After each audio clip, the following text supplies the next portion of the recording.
Alright, magandang hapon, Tobski Firing Range. Kasama natin ngayon si Sir Ricky Angeles, no? So, ayun, no, pangiting-ngiti lang ito, pero alam nyo, itong kasama natin na ito ay, ito po ay, ano, no, armed guard or operator po ito sa, ano, no, Gulf of, ano yan, Allen Bahin, sir? Yeah, so ito ay sa former police officer na nag-change ng career, no? So, greener pasture, nagbarko, ayan. So, more adventurous job, no, bro? No, sir, no? Thank you. So, yan, hindi natin alam si Sir Ricky Angeles pala, iparest ko ng institution, no? Graduate ng Philippine College of Criminology ito, itong mama. Tapos, yan, nanonood pala ito sa ating YouTube channel.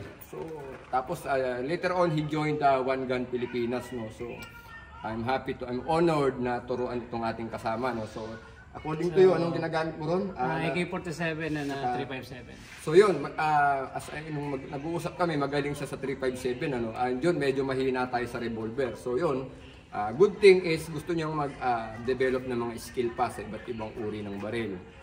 Yun, nagkaroon ng opportunity, nagbakasyon siya ngayon. So matagal na namin pinag-uusapan, he want to learn new.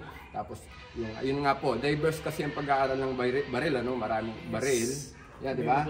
Sa uri ng trabaho ni Sir Ricky, maaaring hindi susunod na akyat niya, baka hindi na AK-47 tsaka 357 ang issue niya. So yun ang sabi niya, very honest si Sir, sabi niya sa akin, hindi siya ganun ka-proficient sa mga pistols, yes, no? So sabi ko, why not mag-training ka na rin sa shotgun, baka mamaya pagsampa mo ng barko, shotgun naman ang gagamitin mo. So right here, meron tayong ano, no? Dito yung aking report PIX, yung ating CC na pistol, may Beretta, may 45, no? So yun, may shotgun. So now, right now, ang gusto natin mangyari, titignan natin yung basic fundamentals ni Sir Ricky kasi dati naman siyang police, no? So nag-train din naman siya sa pistol. So matagal siyang hindi pumutok ng pistol, titignan natin yung kanyang ano, yung basics niya. Kung may problemang konti, i-correct natin. Kasi lahat naman kami nakapag-training, may background kami sa pistols. So hindi lang po pare-parehas na ganun ka-proficient. Tama ba, Sir Ricky? So yan, PSBR si graduate si Sir, no? So ayan, right now may mga bala tayo, no? So, dito ka muna. please, headgear, iPro. So ayan. So ngayon, ang gagawin natin, checkin natin yung target board, no?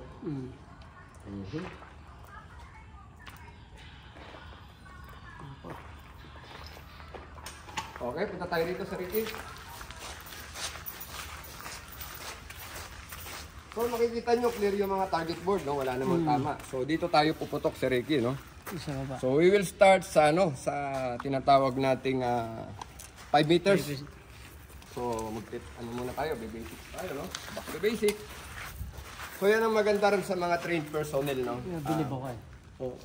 Most of them, they are very low profile sila, no? If they want to learn something, even with sabi natin back to basic yan, they will follow us kasi nga yan ang practice. Yeah, that's it. So yun. So again, titignan natin kung paano mag-draw ng baril si no? So low ready, alam mo naman yung low ready, sir, no? Tapos kunin sa dibdib, angat, sir, no? So yan. So finger out again. Finger out. Go ready. Go ready. So ayan. Yung mga turo ng araw, babaguhin natin. Yan.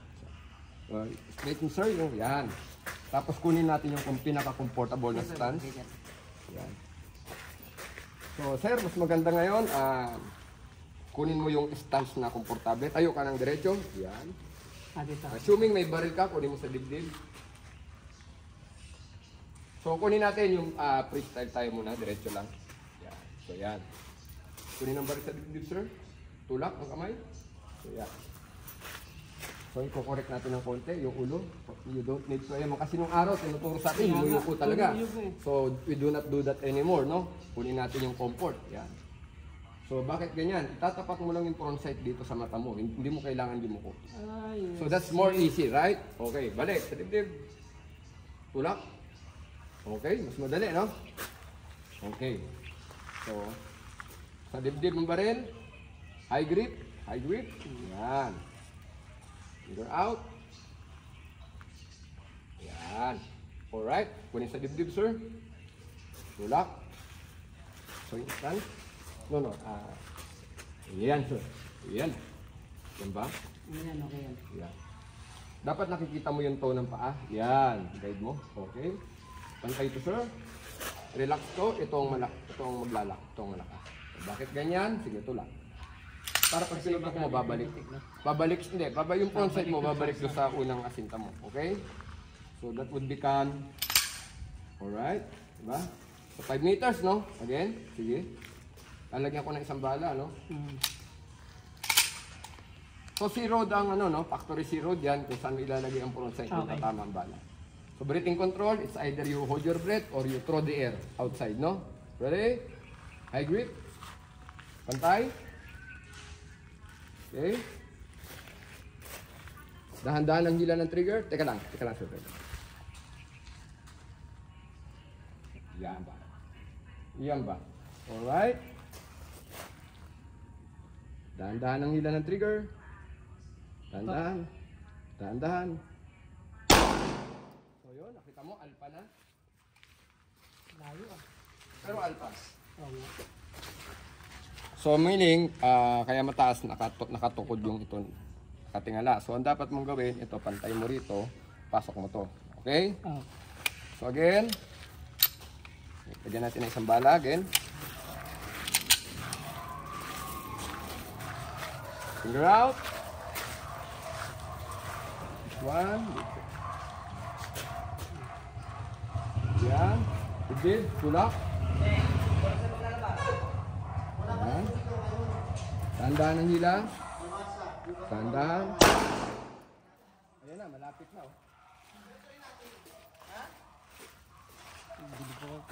So malapit na, no?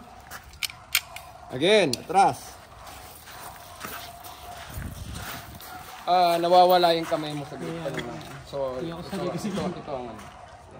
Ayun. Tapos tol, ito ang panlak mo. Ito ang panlak mo. Huwag mo lakasan ito. Kailangan. Ito, pag nakuha mo yan, at yun yung islak mo. Yan. Ayan. Pakita ko sa'yo para sample, no? Tingnan mo to tol, ha? Kita mo? Ako? Kita mo? O, ikaw. Again. No. Ayan ba? Stance, stance. Tapapat ka sa board para hindi mas madali siyang ano. Hinga ka putol pag nanginginig hinga. Tapon hangin. Teka lang. Dikit mo yan. Dahan-dahan ang hila, dahan-dahan slack. Ayan na. Mas malapit na. Ito pa rin. Pero within this area, ito yung tinamaan ko kanina. Ito mami. So meaning, you're doing the right thing, ano? Okay? Susunod. Dapat yan. Medyo ano.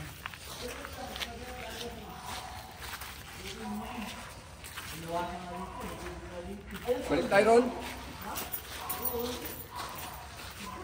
So dito na. So, around 6 meters. Ulo ang babarilin mo, bro. Ayan. Again, be aware of the grip. Tulak. Yung scotch tape na yun sa gitna ng ulo kung ang asinta mo. Body shot, nag-alpha. Nagmadali kang kalabitin. No, ito yung tama. Pag madali ka, kasi ito ang trigger to, ito ang slack ko. O, kita mo, wala akong kagalaw-galaw, no? So, to demonstrate, dito, subukan ko rito, no? To demonstrate the trigger.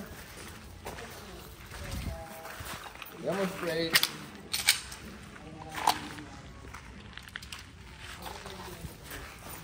Para ipakita natin yung ano, slack, no? Ito yung slack, no? Ito slack. Yan yung slack na ba? Yan na, oh. Ball, no? So, isang kamay ko, asiptayin ko yung ulo. Tignan mo kung tumama. So, isang kamay yun, no? Isang kamay lang, no? So, yun. So, balik tayo rito sa target mo. So much for that demonstration, ano? Sponsor yung demo na yan ng Trust Trade, no? Yan. Alright. Ayan. Off. So, kunin mo muna yung slack to, dahan-dahan, ha? Dahan-dahan yung kalabit. Kunin mo muna yung slack ng trigger. Okay na. Ayan, so kunin mo yung slack. Dandahan yung trigger. Kunin mo. See? Ayun ang patama. Ayos ba? Ayos ah. Dali. So yun, hindi na natin masasabing mahina si Sir Ricky sa ano, no? Sa pistol, oh. Kasi sa ilang putok lang yan, nakuha na niya yung patama. So, i-correct lang natin ng konti yung grip, tapos yung stance niya. Tapos we have to, I think, rebuild po yung kanyang confidence pagdating sa ano. Kasi pumuputok naman siya ng 357. Actually, mas mahirap ang 357 compare sa pistol, no? Pero ayan na nga, konting lesson, nakuha po niya. Almost magkalapit yung patama namin. Ano? So ayan, more to go. Papaputok pa kami mamaya, 45, thank you, 1 gun. Alright. So target board please, lapitan natin yung target board. Ito, wala pang tama, no? Dito tayo. Wala pang tama yan, no? Malinis. So ayan. So kanina, tinuro ko sa inyong dalawa kanina yung tinatawag na eye focusing, no? So sabi ko kanina, yung mata ng tao, mga sir, mga ma'am, no, parang ano yan, lens ng camera. Tama? So sa camera, nag-a-adjust tayo manually. Yung mata hindi, may natural focusing yan. So you don't need to close. Kung talagang mabilis ang putok, hindi mo kailangan magsara ng mata. So at saka sa totoong barilan, you do not have that time, pleasure of time. Alam mo yan, bro, na magsara ka pa at tika lang, sintahin pa kita, hindi mangyayari yun. So dapat pag bunot mo, nakafocus ka sa target, tamaan mo. Otherwise, ikaw ang tatama, mababaril, mauunahan ka. So ganun yon. Kanina, binigay na natin yung technique sa eye focusing, no? So natural focusing ng mata. Now, this time, bro. Dito kayo. So wala yung muscle ng baril sa inyo, no? So earpro, tsaka earpro. Okay ng earpro. Pakikuha na rin yung earpro ko. So nakalimutan natin. So sa gitna. Always we need to yung protection natin. Yes. Malimutan. So ayan. So again, so i-remove na to, no? M30. So, yan ang gamit natin, i-remove, no? So again, yun, kanina, tinuro ko na yung technique sa inyong dalawa, yung eye focusing. So ngayon mo lang siguro narinig sa Ricky, no? Kaya nga eh. So hindi ko pinakikita po kasi behind the camera po yung technique na pagtuturo ko sa eye focusing, no? So naibigay ko na sa kanilang dalawa. So again, ano sabi ko kanina, parang lente ng camera, no? Ayun, so yun. Now, ito pong baril na gagamitin natin, hindi ko po ito baril. Ito ay Glock 17 Gen 5 ng Generation. Pomsky firing range, no? So, using the eye focusing po na technique, I hope tamaan po natin yung yung target. So, from the holster po, no? From the holster, so naka-focus na ako sa center ng target sa ulo. So dapat dahil naka-center na yung mata ko doon, itatapat ko na lang yung front sight. Dapat tamaan ko po yung ulo. So ready, up! Ready, up! So dapat tamaan, no? So dapat tinamaan, pero tinamaan naman. Ganun pa rin, Hindi ko to baril ito ng Pomsky firing range. Kaya yung mga gusto pumutok, gun ban ngayon, pwede kayo mag-rent ng baril dito sa Pomsky firing range. Ayan. Alright, another one. Ready? Andun na po ang mata ko, nakapokus na po ako dun sa ulo. So, tatapat ko na lang ang front sight. Dapat tamaan ko po ang ulo ng target. So, yan. Kita natin. So, yun po yung patama, no? So, yun. So, Sir Ricky, no? Maliwanag. Ginamit natin yung eye focusing, no? Yung technique na tinuturo ko kanina sa inyong dalawa. Kung putulin na, papaputok natin sila. So, dapat ganun ang mangyari.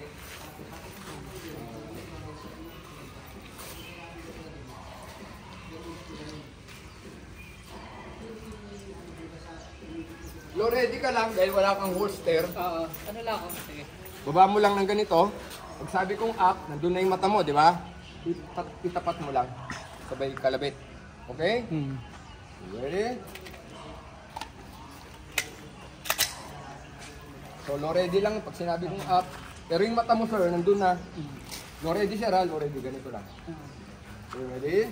Ito. 5 meters. Yan. Andun na yung mata, nakapokus na. Ready? Huwag mong biglayin ng kalabit, ha? Ready? Up!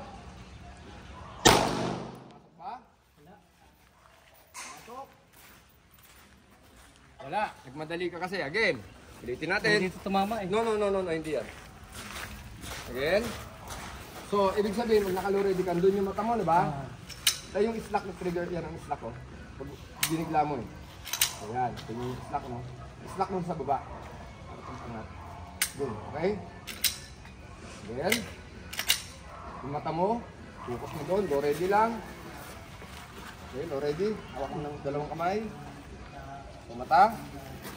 Less than dito. Dali pala. Yung, kunin mo lang yung relax na, ano, tayo. No, wag mo yung ganyan. Yung, buka mo lang ng konti, tol. No, tol. Tignan mo ako. Tignan mo lang ako, tol. Ito, layo na to, layo. Ganyan, 5. Yan. No, ready? Mata, focus. Focus to, last. Concentrate mo. Gumuna. Mata lang muna. Ready? Focus. Tapat. Dahan-dahan kalabit. Masok na ba? Malapit na. Ito na. Isa na lang sigurado. Okay, yan na. Pumasok na siya, ibig sabihin, that's a good sign that you're doing the right thing. Nasa ulo siya pero nasa bandang baba, no? Then, focus sa mata, sa gitna ng ulo. Focus na mabuti ito, ha? Iangat mo pag nakapokus na yung mata mo, okay? Ready? Yung grip, ang mali, tol. Mali ang grip. Bumaba. Last. Alam ko na. Nag-flinching ka, tol. Alam ko na. Nangyari sa'yo, binigla. Alam ko na. Okay, good. Alright. Yung grip, tol, mali yung grip. Kanina, yung itapal mo. Yan! Ready, mata, focusing tol, ha? Mata sa gitna ng board. Itapat mo yung front side. Katulad nung ginawa mo kanina doon sa ating drill. Ready? Up. Ayan na. Bumaba pa rin. Ito, malapit na. So, ibig sabihin, hindi dito ang focus na mata mo. Again, ulitin natin. Kuha ka ng bala. Relax ka lang dito. So, yung mata mo, i-focus mo na rin tol.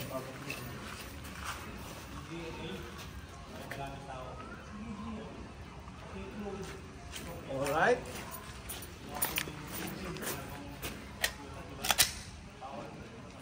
Focus sa mata. Mata, focus. Oh, dire ka. Kaya pala. Yan. Low ready to lahat yun. Ganito to lang. Mata mo. Focus mata. Concentrate. Focus mata. Ba? Ayan na. Pumasok na. Ito na lang. Okay. Another one.